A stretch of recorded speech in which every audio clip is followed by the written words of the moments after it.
Have you watched the Board of Finance and if so, how do you think they've been functioning within their purview? How they've been managing budget situations with the Board of Education, with the Board of Selectmen, and how do you think it's been functioning? I don't, okay, I've tried to do as much research as possible. And so what I have not, I'll be totally honest, I have not watched any Board of Finance meetings yet, but it's only October 1st, so I plan on that. But but so how they're I what I know is basically what I read in Good Morning Wilton, and which is very informative and excellent, both of you.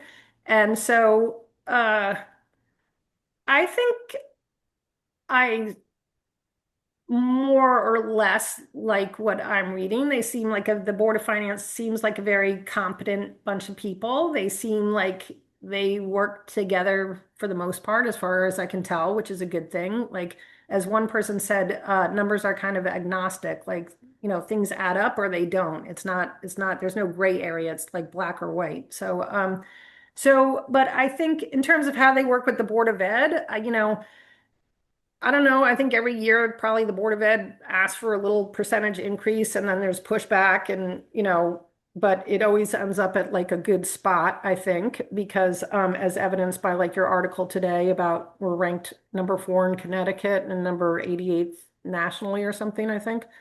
I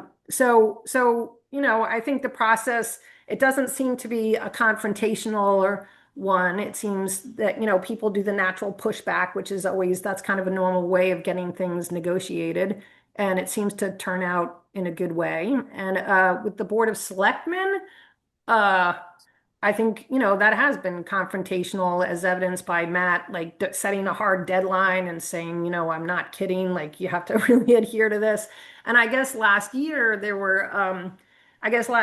budget was phenomenally late. I'm told that the process, like as of April, I don't remember all the details, but as of April, one was presented that I think the town administrator said, like, I have no confidence that this is I don't know. It seemed like the budget last year was extremely late and that numerous people involved in it were not feeling really confident about it. Maybe that was the first red, kind of alarm sounding to the Board of Finance, like, wow, we need to have more oversight of this. We need to get more involved. I couldn't say, I don't really know extremely well how they interact with the Board of Selectmen, but I think, and also the Board of Selectmen budget, the Board of Finance can go over line by line, so they should be more active in that. But yeah, I mean, from all accounts, last year's budget was late and people were not feeling good about it, meaning the town budget or the Board of Selectmen budget, and that's disappointing to me, and I don't think it should be that way.